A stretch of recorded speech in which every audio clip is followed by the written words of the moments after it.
guys. I haven't made a video in a while, so here I am again. I know I've been missing in action for a little bit, but there's a lot of things that I have to work and I have to do other stuff, so I'm surprised I can work, right? Well, the mandates. Yeah. But here's the Supreme Court seems to pose to block. I don't want to say his name. His fuck it, I'd say his name. Biden's something mandate. Okay. Today, Justice Sotomayor asked, what's the difference between a vaccine mandate and telling employers in a workplace where sparks are flying that workers have to wear masks? Is there a legal difference? No, because we should be required to make our own choice to wear a mask, but let them tell it. It's, masks are something that we should, wear in our back pocket everywhere we go. But, that's what they tell us, Well, to the newly conservative 6-3 majority on this court, it appears that there's not. And that this argument had a lot less to do with the need to protect employees in the workplace than it had to do with... Yeah, I feel like it's not even... No, I know that it's not even about protection of... This is more. This is about control of people. This is not about anything else but control. Because you saw what happened to Jimmy Fallon, right? Okay. Go look what happened to Jimmy Fallon, even with something, something. That worked, right?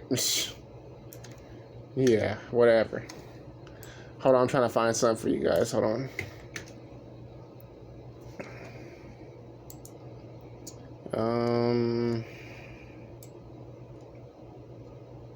Trying to find something, huh? Like I said, these cards were made in 1993, and there is the card that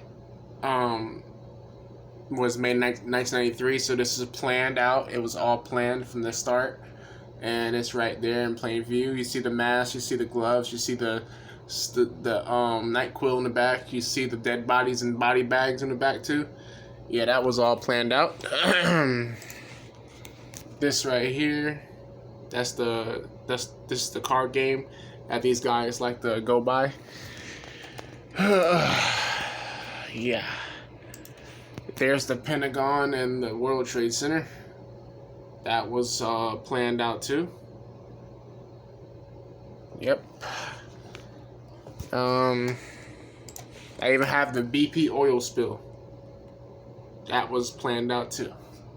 Unfortunately. Let's see. Let's go back to the video. And the crazy thing is, population reduction, that's their goal. And this whole thing that we're going through is their goal too. Moving on. What this conservative majority sees as an opportunity to finally dismantle what they call the administrative state. This notion that the federal government could take steps to protect people, in this case with emergency rulings that are meant to respond to grave dangers. And so the point that Justice Kagan and others made repeatedly is we're in the middle of a pandemic. People are dying. If there's ever grave danger and the need for an emergency ruling, this is it. But it appears that a majority of conservative justices disagrees. Hell, I disagree. I'm independent. David, we mentioned that all of the justices are vaccinated and boosted, and 2 attorneys weren't allowed to be present. Yeah, okay, that works. Today because they tested positive.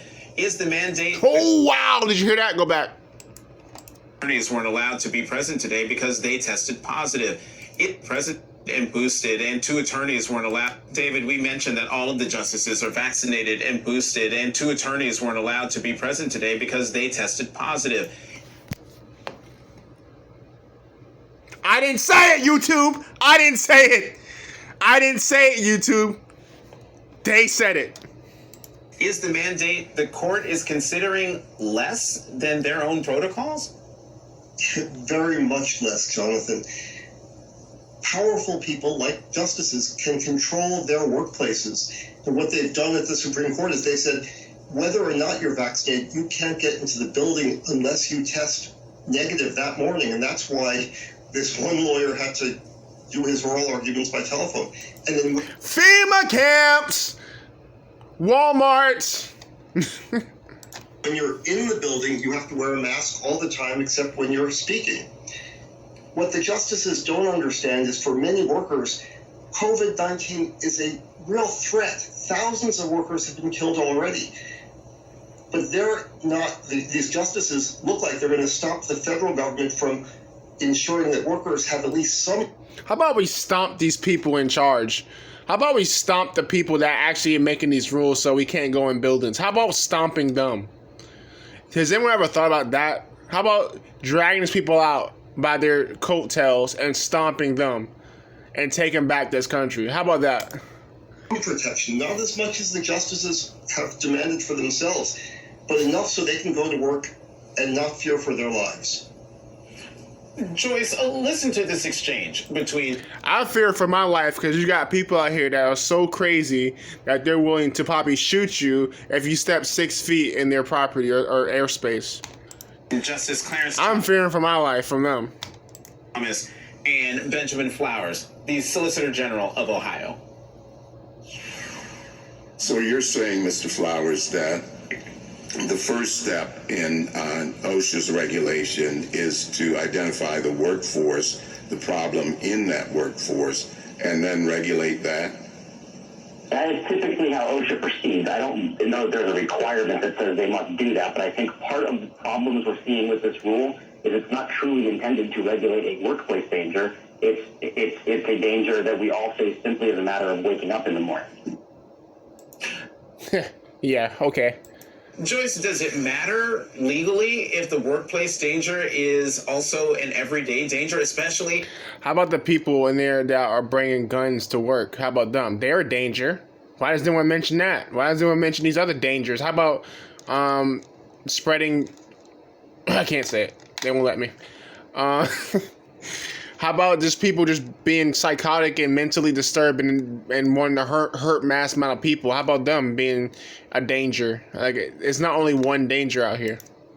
If people have to be at their workplace? Well, it's technically an interesting legal argument that can be had, but I'm not sure that it's particularly relevant in this context. The issue is COVID is present in the workplace. OSHA has a statute that gives it the ability to put regulations into place to protect workers. If they've got incidental spillover effects after those workers leave the workplace, well, so be it.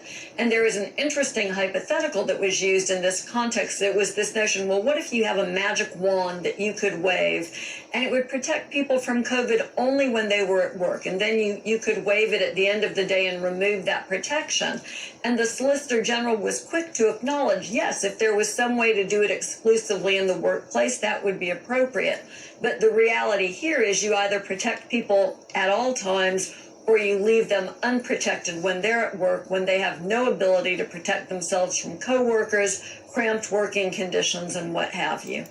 I feel like the reality here, the real reality here is that people are losing their jobs despite even having their religious exemption. How about we talk about that reality?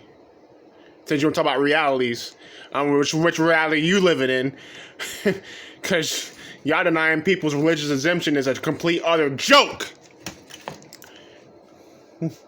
David, as someone who served as Assistant Secretary of Labor for the Occupational Safety and Health Administration, I would love you to respond to that from an OSHA standpoint. Absolutely. COVID-19 is a massive worker safety crisis. Tens of thousands of workers have been sickened by this exposure at work. The law says every worker has the right to a safe workplace. Every worker has the right to leave work in the same condition that they got to work. And OSHA's job is to make sure employers provide that safe workplace because they control the workplace. Okay, so Mr. Brainiac, how about you just separate us like you've been doing? Separating the something from the something. And we'll have our own little country, like I said before, and y'all can keep your own little country or own little states over there, and we'll stay over here, and then there won't be a problem. There won't be a problem. Trust me. Y'all stay over there and keep taking and keep shoving shit down your assholes, and we'll stay over here and we'll just keep going about our normal daily life as it was before 2020. And so when you have a hazard, OSHA tells employers, eliminate that hazard, minimize that hazard. The hazard in this case is the potentially infectious worker.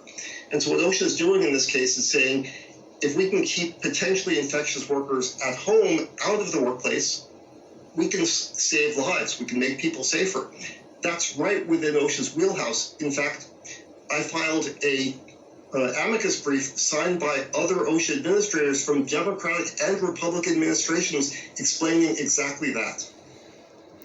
Well, good for you. I hope you really enjoyed that, and I hope you can stay there and keep filing your lawsuits and whatever, and maybe you'll get famous one day, and then no one will care. All right, guys, like, subscribe, and please tune into the next video. Like the video, it'll get it noticed about around YouTube, because they like to hide and shadow ban people. So please like the video, and we'll see you next one.